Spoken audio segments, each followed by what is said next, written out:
this beast here. I must make for higher ground.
You name it. Then you moved bits and pieces around and created whole new scenes. We were efficient. I adopted that technique to my wardrobe too. If you mixed and matched efficiently, you could get by for years on only a handful of shirts and underwear.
I can never get enough of these free-falling shots.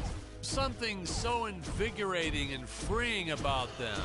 Like sticking your head out of the sunroof while driving on the freeway.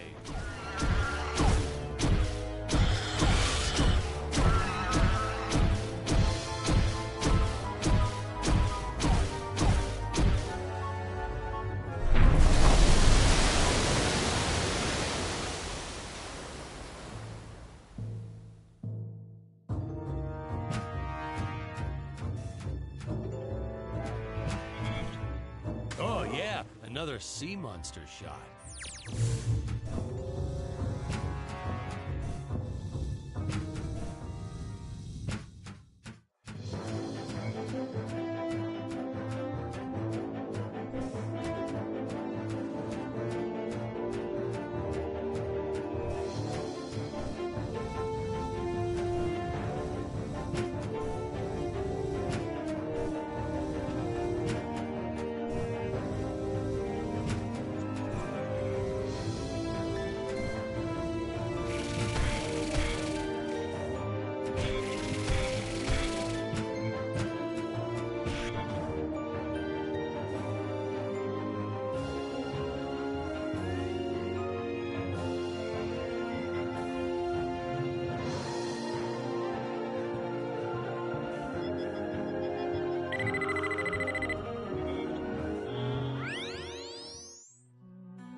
modern science fiction directors sometimes put the lens flare in on purpose. Why on earth? What's the next trend? Dead fly on the lens? Jeez.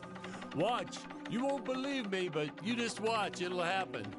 Some big shot will do it for one scene, and the following year, everyone will be doing it.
Dr. Peculiar!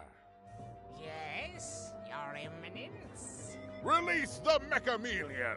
But Your Eminence, the Mechamelion isn't ready. What is the meaning of this? I thought he was completed! Genius is never completed, Your Eminence. I was just preparing to install a chainsaw on his tail. Enough! Your tinkering costs me precious gold and time. You do not have that luxury, Dr. Peculiar. Yes, Your Eminence. Releasing the Mechamelion at once. Ah, Ludwig. Yeah, good old Ludwig. We cast an actual doctor to play Dr. Peculiar. Never again. Oh my God, he was a cranky old coot. May he, rest in peace. The costumes, the script, the creature effects, you name it, he wouldn't stop criticizing everything. Well, in his defense, I think he did have some early signs of dementia or something. He was always getting lost on set, forgetting his lines, making up new ones. Yeah, it was cute. Midway through a scene, he'd just yell, "Where are my pills?" It was like a catchphrase. We almost left a few of them in. I have to say that the incredible job the animators did with the King Gorilla can only be outdone by their work in the Mechamelion. I'll leave further comments for later in the film, but this was truly an epic creation.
Here we see our first glimpse of a technique I used throughout the movie. Want to make a big scary monster look even more menacing? Put it in a dome. Monster doesn't look scary enough already? Put it in a dome. Want the audience to know when a monster really means business? Put it in a dome.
Saucers. Oh, these guys were just adorable.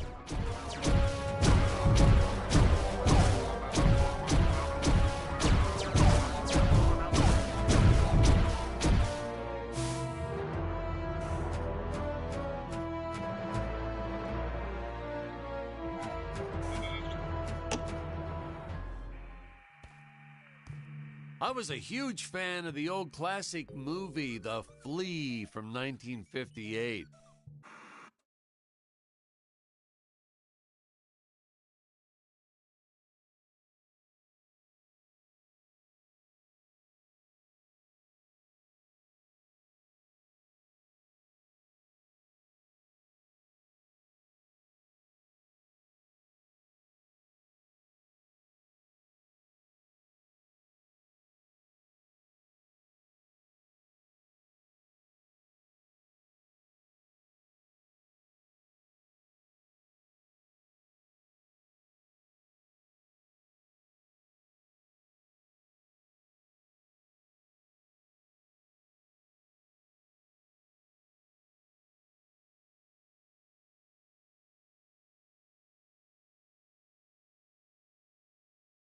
So I created this monster as sort of an homage,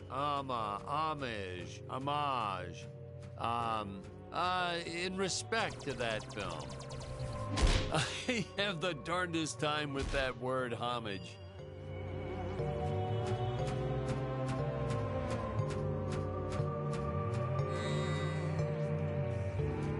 Man, oh man, that whip.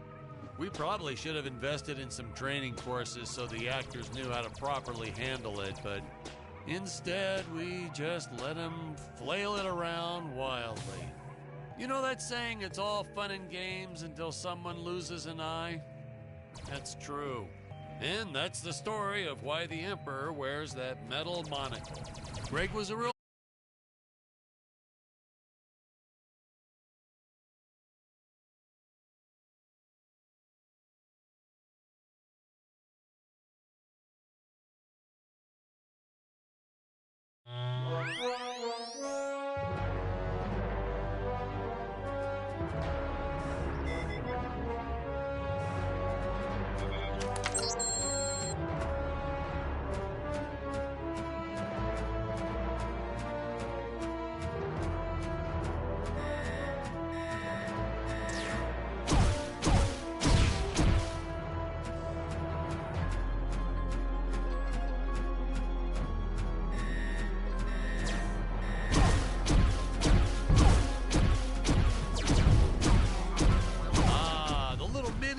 dancers. Oh, these guys were just adorable.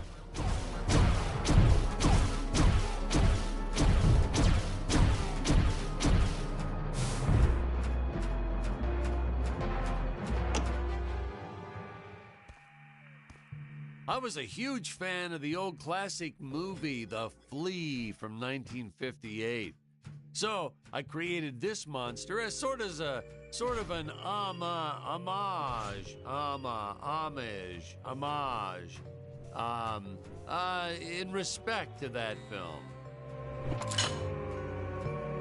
Man, oh man, that whip. We probably should have invested in some training courses so the actors knew how to properly handle it, but instead we just let them flail it around wildly. You know that saying, it's all fun and games until someone loses an eye? That's true.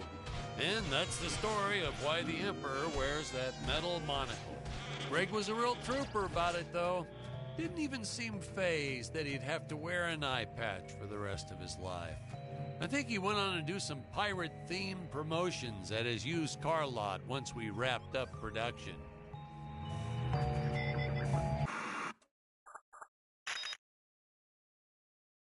Nice audio booth you have here. What is this, leather? Oh, feels like leather.